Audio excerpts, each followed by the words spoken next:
What is going on, guys? In this video, I'm going to be showing you a screen share of how to actually get leads on social media. Before we go into the actual method that I use to get leads on social media, I think we all need to come to an understanding of what a lead is at the end of the day, right? What is an actual lead and what does it mean? So a lead is really just someone you can contact, someone in your network, in your database, who you have access to, whether you're meeting them in person, over the phone, over email, text message, etc., social media, doesn't matter. Somebody you can contact. But we don't just want leads, we want engaged leads. People who fill out a form on your bio, on your social media profile, people who like, comment, and share your content, and people at the end of the day who call you or email you from the information in your social media profile. So I'm specifically just going to be talking about social media in this video, but you guys can use all of these tactics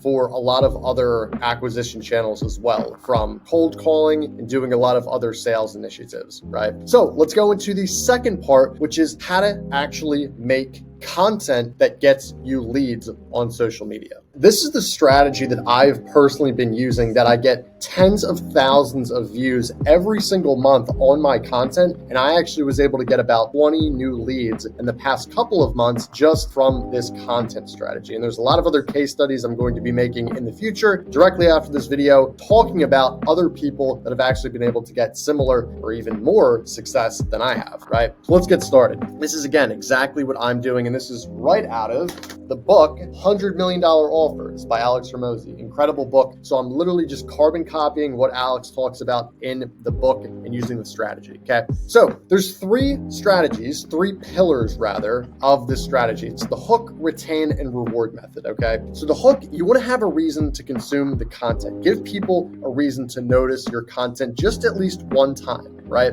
Retain, you want to make your content so good that people pay attention to it and they consume it, not only to a long extent, but they actually get in your algorithm. They get in the algorithm for you. So every single time you post, there's people who are actually checking out your stuff. And the third is reward. You actually want to satisfy the reason for consuming content at the end of the day, because if they're not satisfied, they're not going to come back, right? So let's go through the pros and cons. Pros, happy face. Cons, not happy face, right? This is how it works. Pros, it grows your warm audience, the people who you can reach out to in your immediate network. It makes all of the forms of advertising more effective. So ads, email, website, you can use this content and distribute it across all those different channels, right? And it can get you the highest return per dollar on average. Think of Mr. Beast. He keeps getting millions upon millions of views year after year from videos he's made in the past. So he spends zero time editing those old videos. They're already made, they're already good. He doesn't need to touch them. He still gets millions upon millions of views,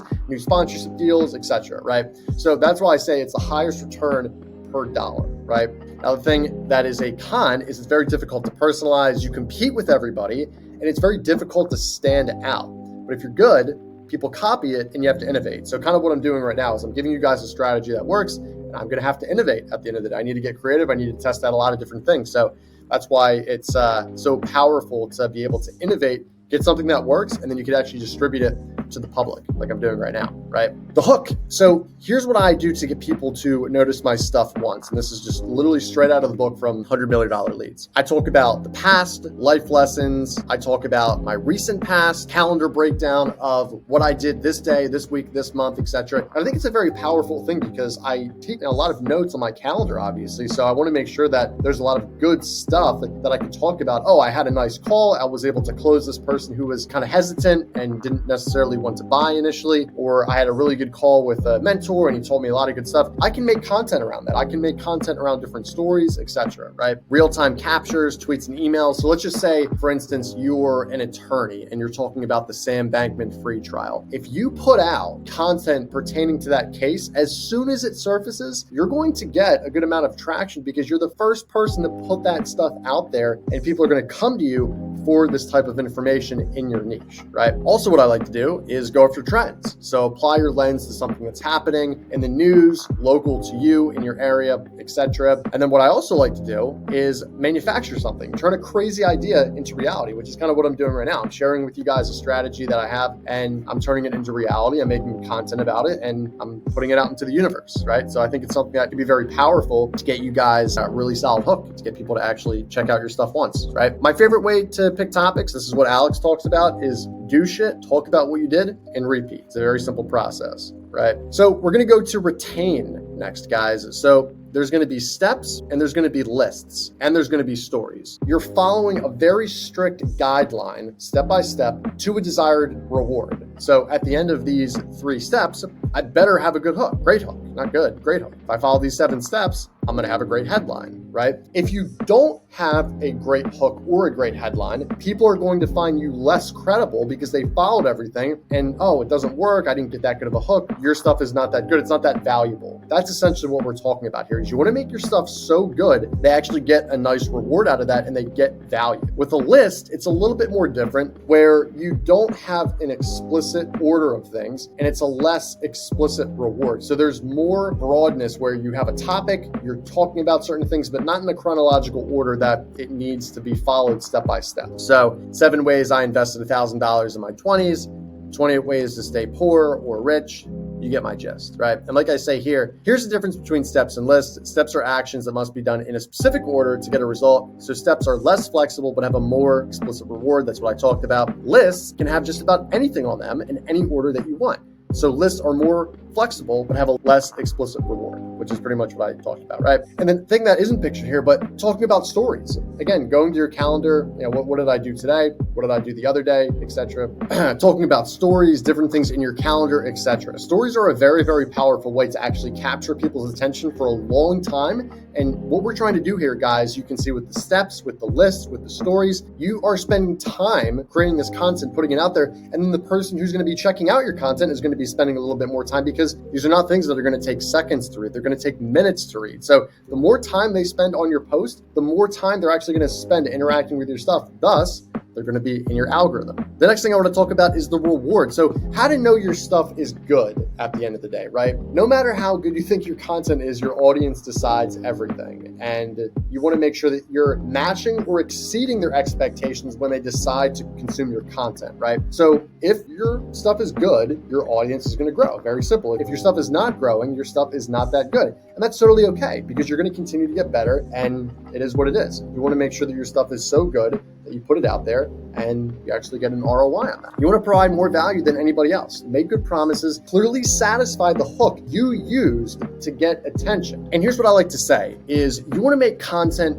for strangers. You don't want to make content for your existing audience. And here's why, right? I'll tell you guys a story. So Mr. Beast, using Mr. Beast again as an example, he was on a podcast and he says, 50% of YouTube doesn't know who I am, right? Billions of people know who Mr. Beast is, but there's also a lot of people that don't know who Mr. Beast is. So he's saying, I want to make content around new audiences to pull them in to get a wider distribution of people on YouTube that now know who he is. The more people that you can introduce, the more people that are actually going to be a part of your audience. So you want to make your new audience want to feel included. How do you do that? Make content for strangers. Feel as if you're almost reintroducing yourself and really providing an introductory of who you are and what you do. So you guys can check out the video guide here. I talk about my own personal hook, retain, reward. It's a very simple thing and it's a lot of value.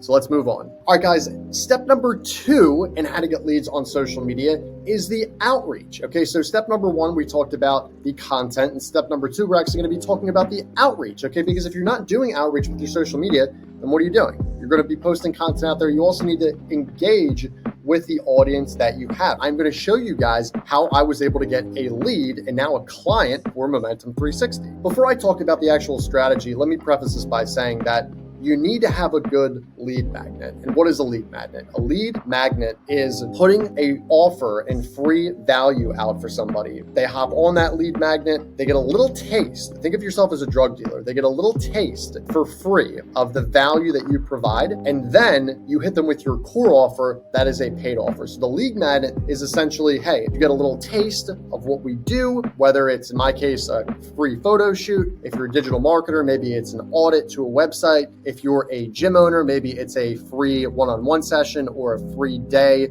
membership, whatever the case is, just so they get that first taste, you get all their information. And then after that lead magnet, you then go to the core offer. Okay. So I want to show you guys what I was able to do actually with this commercial agent at the Flynn Company. And I'll just walk you through exactly what I did. So I said, hey, good morning. Are you still in commercial real estate? I just wanted him to confirm he was. And it's also one of those things too, that if someone is in a specific industry and you know they still are, ask them, hey, are you still in this thing? Knowing that they are still in that industry, and they are obviously going to want to confirm that they are, because they are in that industry and it's the true thing and they want to get more business. So just to have them confirm that is a very good introductory question. I like to just ask this just to catch their attention and confirm they're in this industry, right? So once you do that, he replied literally the same minute. I hit him up back in August.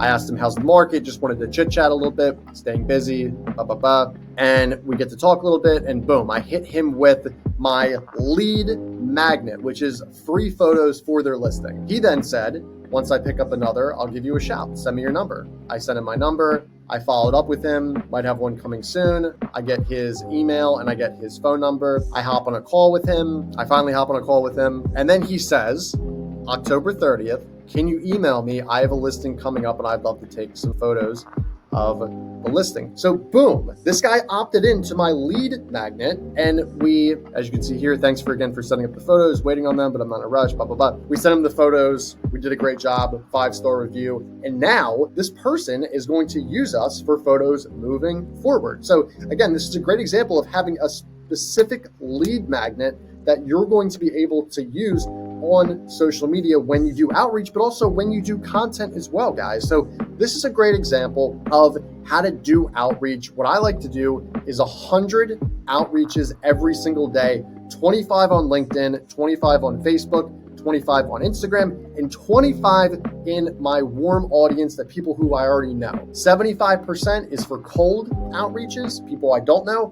25% is the people I do know, okay? So we covered what is a lead, how to get more engaged leads, and we talked about how to actually get engaged leads with step number 1, with creating content and the blueprint around creating a hook, retain, and reward method specifically for you and your industry. Step number 2 is we talked about the outreach strategy that I actually use to get people to sign up for your lead magnet, to opt into a free offer. Think of yourself almost like I said as a drug dealer, where that little first taste, right, is totally for free, but moving forward, you need to pay, right? And the bonus tip I want to give you guys very simply is you want to make your lead magnet so good, people almost feel guilty and almost an urge to have to pay you because you're providing so much value. In this case, for this one person who was in commercial real estate, like you guys saw, I essentially, guys, went through my lead magnet,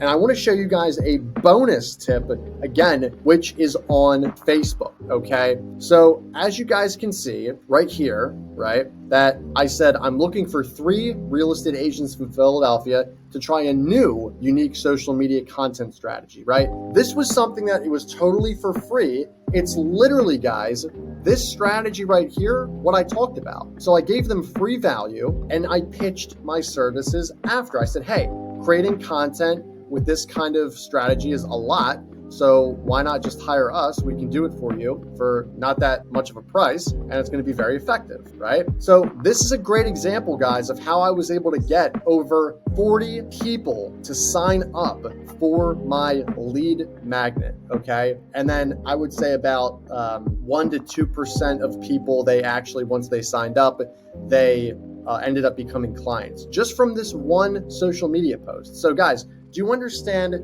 the sheer value and power of social media now? Well, I hope so. So like I said, we talked about what leads are, how to get more of them engaged leads to get you more business, from posting content to doing outreach and creating a very, very strong lead magnet for your business. All right. Well, I hope you guys got value out of this. If you did, smash the like button, hit subscribe if you haven't yet, and turn on that little bell for post notifications, and comment below what thoughts you guys have. I'd love to hear feedback.